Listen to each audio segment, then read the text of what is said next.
राष्ट्रीय फोरम की प्रेरणा से चलने वाले साथी हैं। आजकल 22 साल का लोग इतना बड़ा होता है कि पड़ोसी भूल जाता है कि पड़ोस में कौन थे।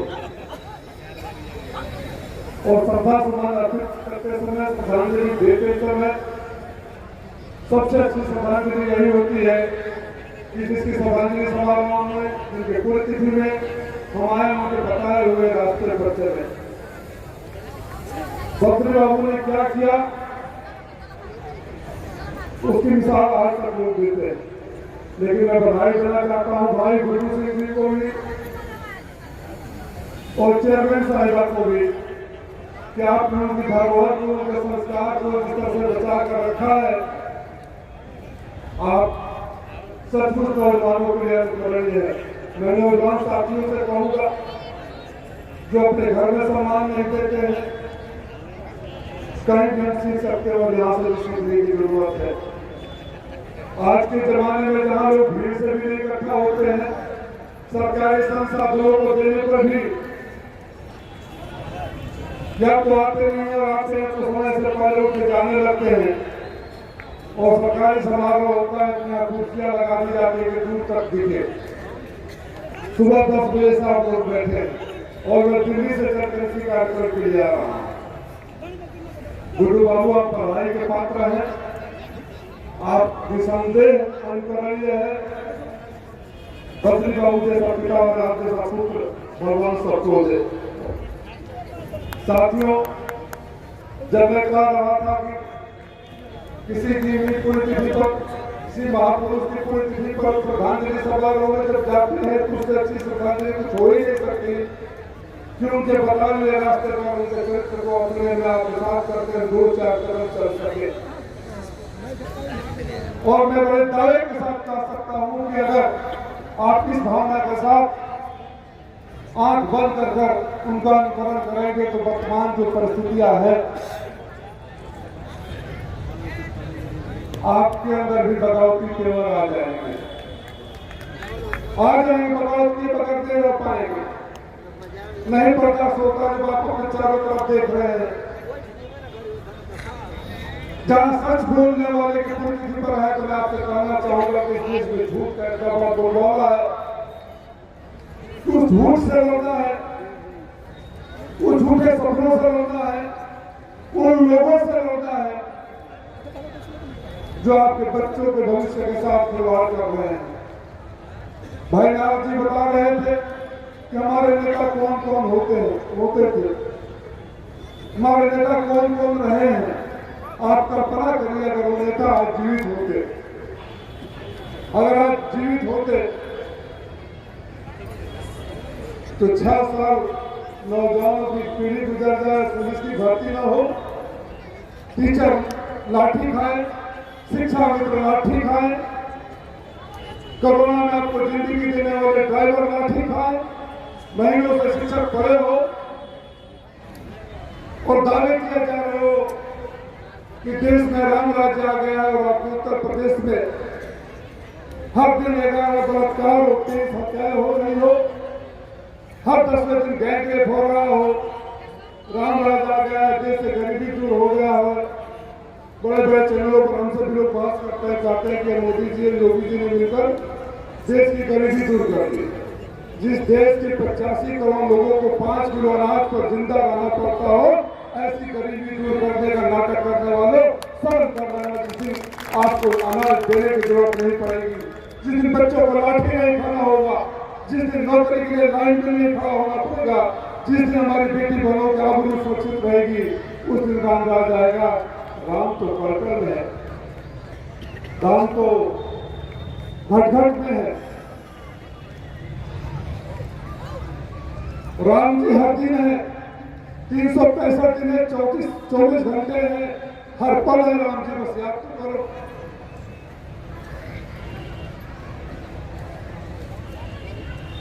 कभी धर्म के नाम पर, कभी जात के नाम पर आप लोगों के बीच में दूरियां पैदा की जाती है।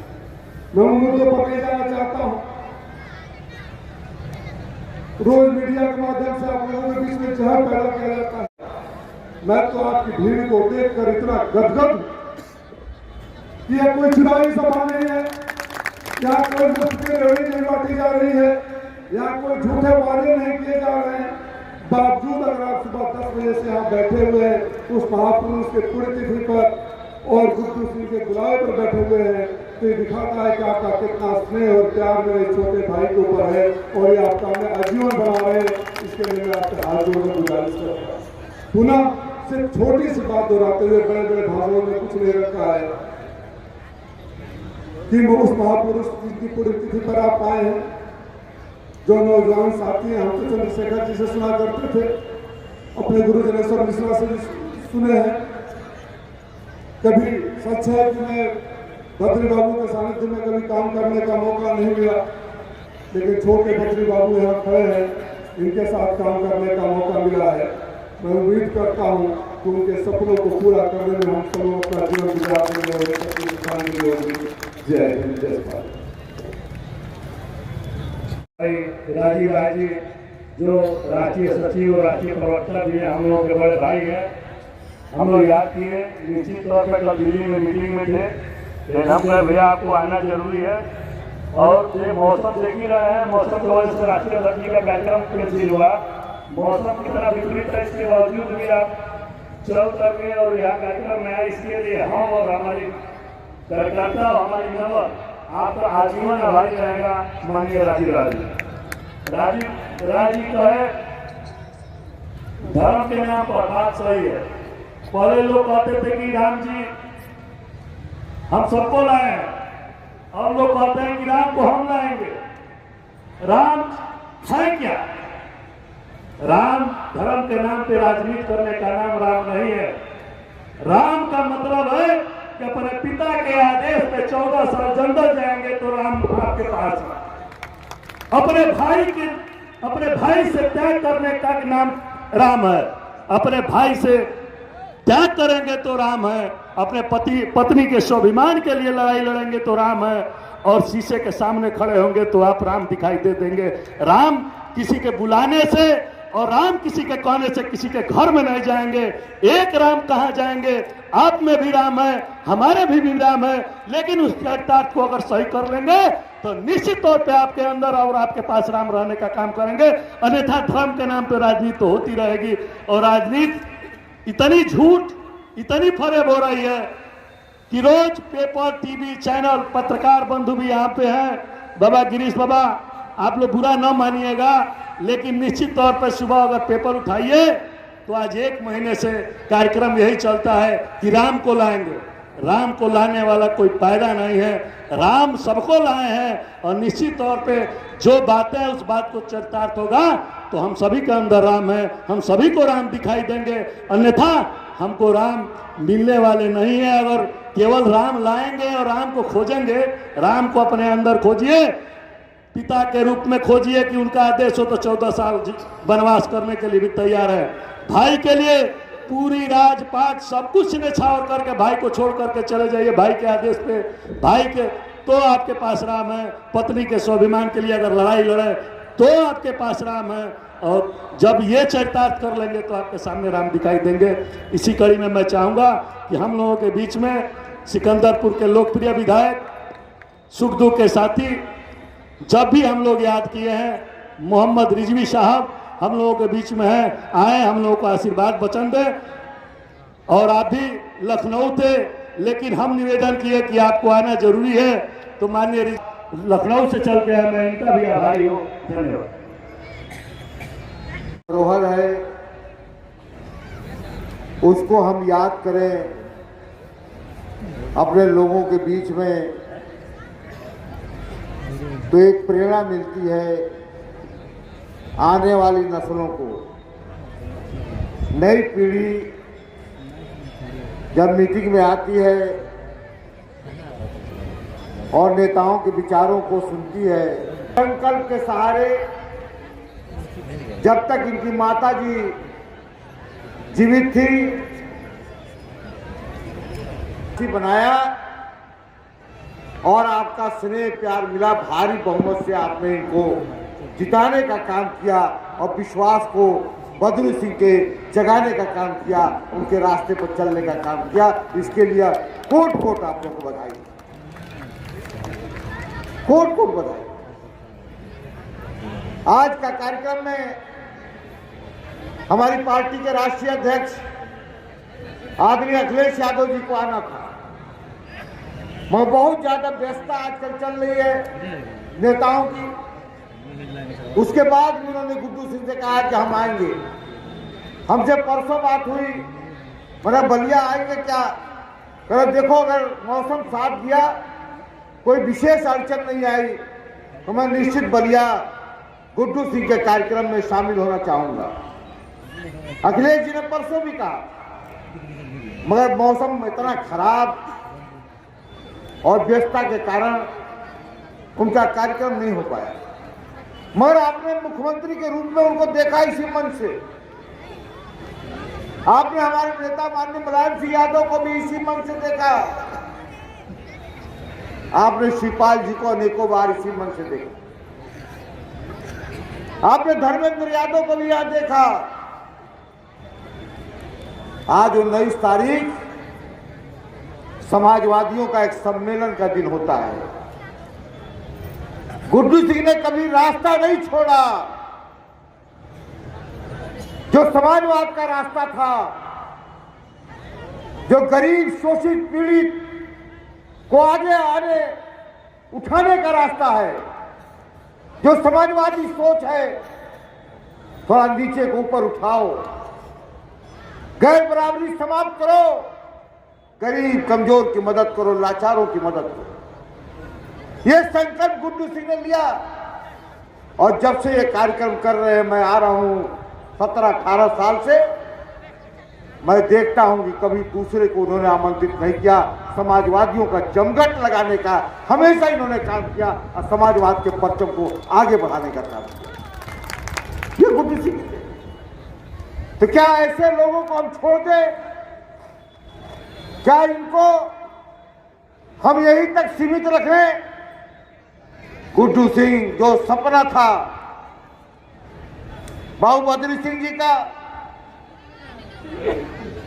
आदरणीय माता स्वर्णप्रभा जी का, हम गुड्डू सिंह को आगे बुलंदियों पर भी देखना चाहते हैं। वो आगे देखना चाहते हैं। उनको सच्ची श्रद्धांजलि माता जी की भी होगी और पिताजी को भी होगी, जब एक नौजवान जो संकल्प लेके चला है सातवार से और पूरे जनपद में, जो समाजवादी अलग को जगा रहा है, जो समाजवादी विचारधारा को लेकर चल रहा है, जो गरीब किसान मजदूर पिछड़ा अगड़ा सबको एक साथ लेकर के, व्यापारी, चाहे कमजोर से कमजोर महिलाएं हमारी है, हमारी माँ बहनें हैं, उनके साथ खड़ा होने का काम कोई कर रहा है तो उसका नाम है गुड्डू सिंह। आप इनको आगे बढ़ाने का काम करेंगे और इनको ऊंचाइयों पर ले जाने का काम करेंगे, तभी बाबू बद्री सिंह और स्वर्णप्रभा जी को सच्ची श्रद्धांजलि होगी और उनकी आत्मा स्वर्ग में खुश होगी। हमारी सातवार की जनता ने हमारे बेटे को इस लायक समझा, बनाया। यह आज देख रहे हैं, समाज का ताना बाना बहुत खराब कर दिया गया है। एक दूसरे से हम कितने अलग थलग पड़ते जा रहे हैं। आज राजनीति इस दिशा में ले जाई जा रही है कि हम कुर्सी हमको कैसे मिल जाए, हम कुर्सी कैसे पा जाए, इसके लिए किसी स्तर पर भी उतरने के लिए सरकारें तैयार हैं। कभी किसी जमाने में बहन मायावती जी थी, अम्बेडकर जी को इतना बदनाम कर दिया, गली कूचे में खड़ा कर दिया कि अम्बेडकर जी से लोग नफरत करने लगे। कहते महान नेता थे, संविधान के निर्माता थे, मगर किसी चीज का अति हो जाता है तो खराब हो जाता है, केवल कुर्सी के लिए। भगवान पुरुषोत्तम श्री राम किसके आदर्श नहीं है? हिंदू, मुसलमान, सिख, ईसाई, कौन नहीं भगवान पुरुषोत्तम श्री राम को मानता है? कर कर में भगवान, हर जगह भगवान, भगवान के नाम पर आज सियासत हो रही, सियासत हो रही। भगवान सबके हैं, देवता सबके होते हैं, हमारे गुरुवर बैठे हुए हैं।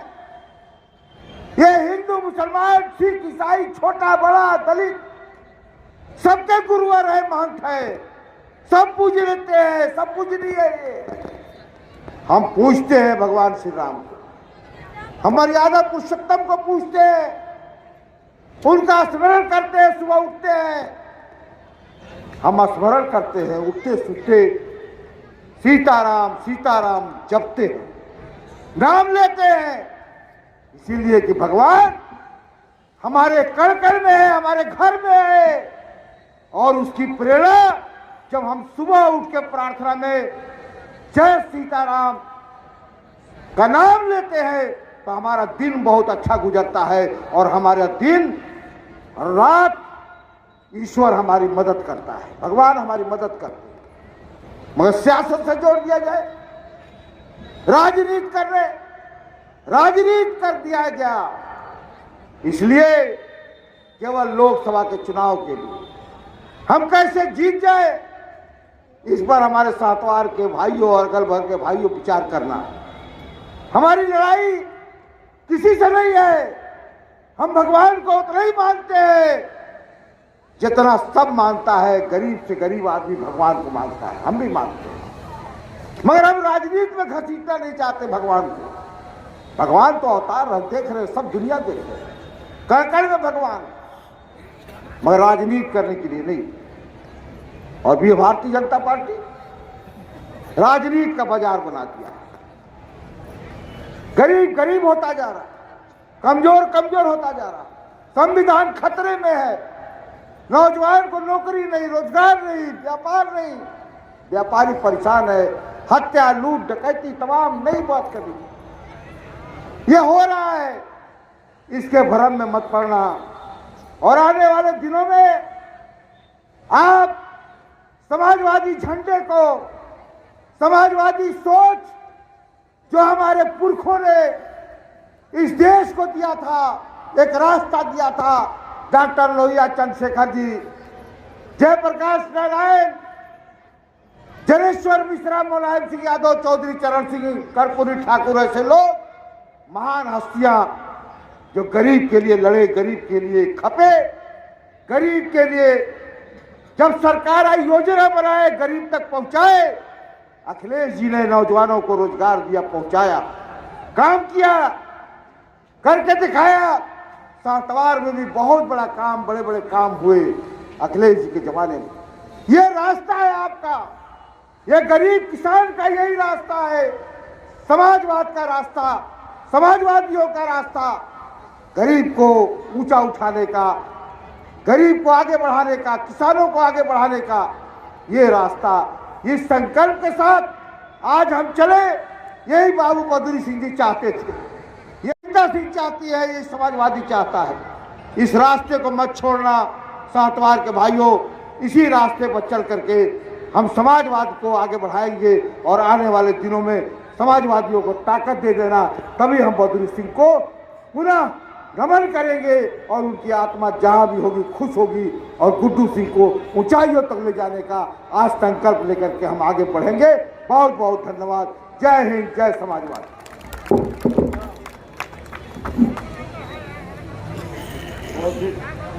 बहुत ही सुंदर रिजवी साहब का हम लोगों के शुभ आशीर्वाद दिए।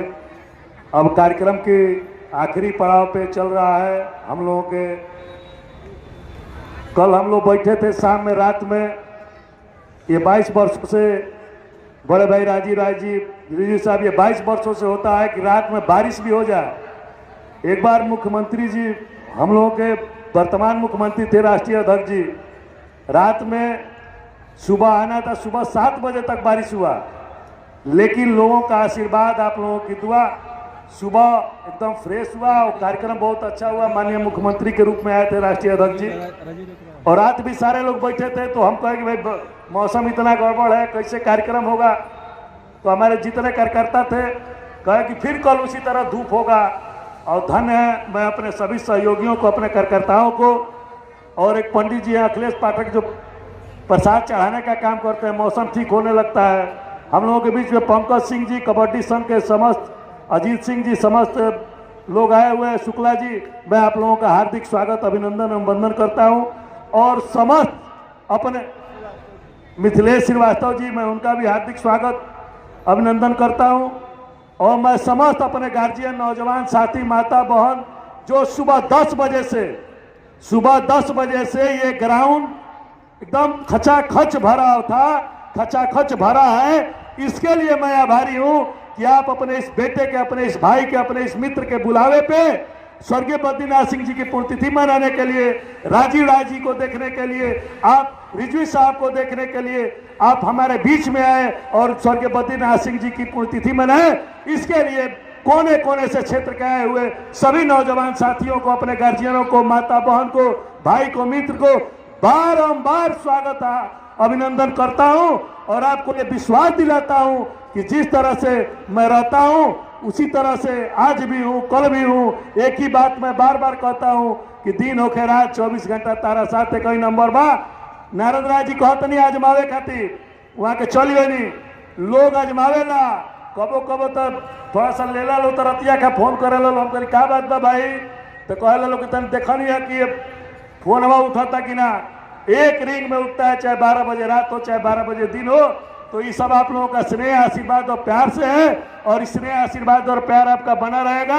हम आपके आभारी हैं, आपके ऋणी हैं। कुछ भी कर दे आपका भार और आपका ऋण मुझसे नहीं उतर सकता है, क्योंकि लगातार 22 सालों से आप आने का अनवरत कार्यक्रम करते हैं, और जो कार्यकर्ता मेरे साथ जुड़ा हुआ है, आज जितने दिन से राजनीतिक जीवन में हूं, वो एक कार्यकर्ता मुझसे अलग नहीं हुआ है। ये सब आप लोगों की दुआ और आशीर्वाद है। पुनः मैं अपने मुख्य अतिथि राजीव राय जी, रिजवी साहब, कमलेश सिंह जी, जिला सचिव, जिला प्रदेश जिला महासचिव,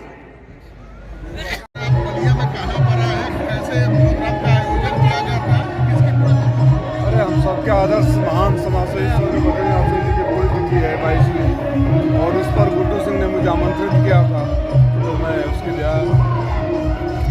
अभी 2 दिन पहले ओम प्रकाश राजभर के बेटे जो हैं, जो राष्ट्रीय सचिव, उन्होंने कहा कि 7, 17, 27 हमारा लकी डेट है और 27 को हम धमाल करने वाले हैं। वो कैसा यूपी में कैसा धमाका करना चाहते हैं? वो धमाका करने वाले पूछे, मैं तो उनके लिए इतना ही जानता हूँ, तारीख पर तारीख, भगवान करे इस तारीख को धमाका कर दें। हमारी शुभकामनाएं उनके साथ हैं। वो लोग जितना ज़्यादा दोनों बोलते हैं उतना हम लोग का वोट बढ़ता है।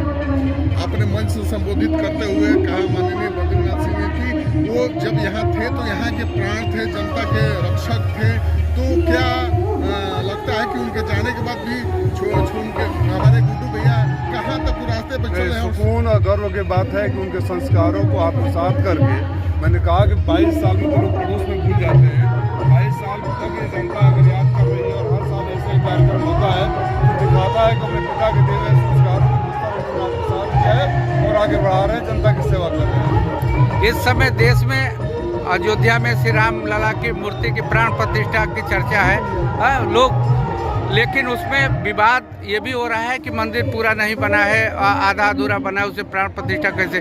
तो आप ये क्या समझ रहे हैं कि जो प्राण प्रतिष्ठा हो रही है वो शास्त्रों के अनुसार हो रही है कि ये राजनीति के लिए हो रही है? अब शंकराचार्य ने जब बोल दिया तो मैं शंकराचार्य से तो बड़ा हूँ नहीं। शंकराचार्य ने जब बोल दिया उन्हीं बातों को मानते हैं। बहरहाल राम मंदिर पर सवाल उठाए बगैर मैं यही कहूँगा, फिर दोहराऊंगा कि कड़कड़ में है राम, घट घट में है राम, मुझ में है राम, तुझ में है राम, और जब राम बुलाएंगे हम लोग जाएंगे। और राम मंदिर पहले भी गए थे, बाद में भी जाएंगे। लेकिन ये क्यों हो रहा है, किस लिए हो रहा है, शंकराचार्य ने इसको बता दिया है।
सुचिता जरूरी है और इसी को हम लोग बरकरार रखने का कोशिश करते हैं कि भाई स्थिर जहाँ है वहाँ है और सुचिता रखें कि अपने लोगों के यहाँ तक जो भी सरकारी मदद हो गैर सरकारी मदद हो हमारे स्तर से मदद हो वो सीधे सीधे उनके यहाँ तक पहुँचे और उसी का नतीजा होता है उसी का कार्यक्रम होता है कि लोग अनवरत आज 7वीं टर्म है लगातार हमको लग रहा है कि पूर्वांचल में ऐतिहासिक नगर पंचायत का ये जीत होगा तो ये यहाँ की जनता का स्नेह आशीर्वाद और प्यार है और मैं ऋणी हूँ मैं कितना भी उनके लिए कुछ कर दूँ वो कम होगा मैं उनका ऋण उतार नहीं सकता। सहतवार में जिस तरीके का विकास हमने अभी देखा एक न्याय पंचायत नगर पंचायत के क्षेत्र के तौर पर जो है ग्रामीण इलाकों के क्षेत्र में एक अलग तरीके का बदलाव दिखाई दे रहा है तो इसके पीछे आप क्या वजह मानते हैं? काम करना जो मंशा है चाहे सरकार की मंशा अभी रही हो यही जहाँ आप खड़े हैं ये एकदम गढ़ था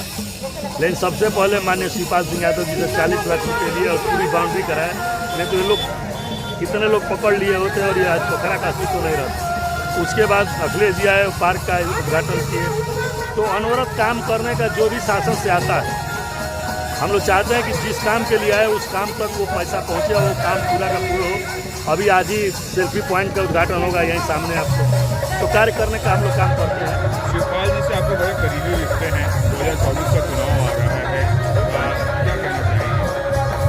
देखिए शिवपाल जी हमारे गार्जियन हैं और वो जितना स्नेह आशीर्वाद और प्यार मुझे देते हैं हमारे जैसे इतने छोटे कार्यकर्ता को ये हमारे लिए गौरव की बात है और उस आशीर्वाद उस प्यार उस स्नेह को उनके विश्वास को कहीं डिगने नहीं दूंगा ये मेरा काम है। और माननीय शिवपाल जी तो मैं जब कोरोना काल में आखिरी सांसों में था तब उन्होंने हमें हिम्मत दिलाने के लिए आया और तो मैं कहा कि आप राम हैं और मैं आप हनुमान हूँ तो जब आप आ गए हैं तो मैं ठीक रहूँगा तो उनके नाम से और उनके लिए तो ये पूरी शरीर ही हाजिर है इसके लिए। आप उनको हिम्मत दे रहे हैं आगे बढ़ने के लिए आप भी कुछ ऊंची छलांग लगाने नहीं 24 का पार्टी जिसको टिकट देगी समाजवादी पार्टी जिसको टिकट देगी चाहे बलिया में चाहे सलेमपुर में जितनी ताकत होगी तन मन और अपना धन मैं लगा करके रहता हूँ कभी भी कोई नहीं कह सकता है कि मैं किसी से खर्च नहीं करके किसी के साथ रहने का काम करता हूँ। मैं अपना तन मन धन लगा करके पार्टी जिसको टिकट देगी उसके साथ रह करके अगली कतार में खड़ा होकर मदद करने का काम। नीरज सिंह गुड्डू भी थोड़ा आगे बढ़ेंगे 24 में नहीं आगे में आगे बढ़ेंगे 24 में कहीं आगे। ठीक है थैंक यू। परिचय देते हैं मैं नीरज सिंह गुड्डू। आज किसका पुण्यतिथि था और आज किसकी पुण्यतिथि मनाई जा रही है? स्वर्गीय बद्रीनाथ सिंह जी की पुण्यतिथि है हर वर्ष की बात 22वां पुण्यतिथि है उसी तरह से मनाई जा रही है। इस कार्यक्रम में कौन कौन लोग आए थे और उनकी क्या सोच थी बद्रीनाथ जी? इस कार्यक्रम में राजीव राज जी आए थे जो राष्ट्रीय सचिव हैं राष्ट्रीय प्रवक्ता हैं। माननीय अमिता चौधरी जी पूर्व मंत्री आए थे। माननीय रामगोविंद चौधरी जी पूर्व मंत्री जी आए थे। माननीय रिजवी साहब आए थे। विनय अंचल जी जो जयप्रकाश अंचल जी के सपुत्र ये आए हैं। रामाशंकर विद्यार्थी जी आए थे। सनातन पांडे जी आए थे। जो बद्रीनाथ जी का सोच था उनका क्या सोच था और कैसा समाज बनाना चाहते थे? उनका सोच यही था कि कमज़ोर से कमज़ोर व्यक्ति का मदद करिए और दिल से मदद करिए दिखावे की मदद न करिए। कमज़ोर लोग उठेंगे तो समाज में बदलाव होगा समाज एक विविधता में आएगा और उसी कार्य को हम लोग भी करने के लिए तैयार रहते हैं। जो भी कमज़ोर हो मजलूम हो उसकी हर मदद करने के लिए हम लोग तैयार रहते हैं और उन्हीं के पच्चीनों पर चलने की कोशिश करते हैं। आज उनके पुण्यतिथि के दिन आज किस तरह से लोगों को आप मदद करना चाहते हैं और कैसे क्या क्या चीज़ बांटना है? देखिए हम लोग कुछ ना कुछ करते रहते हैं तो इस बार कंबल वितरण है कभी स्वास्थ्य शिविर लगता है कभी शादी ब्याह होता है तो हम लोगों का ये रहता है कि स्वर्गीय बद्रीनाथ सिंह जी के नाम पे कुछ ना कुछ हो गरीबों के यहाँ कुछ ना कुछ सहायता जाए। और ऐसे भी केवल 19 जनवरी को ही नहीं ऐसे भी अगर कोई कमजोर आता है कि हमारी शादी है हमारी ये है और जितना बल ताकत होता है उस हिसाब से मदद करने का काम हम लोग करते हैं और करते रहेंगे।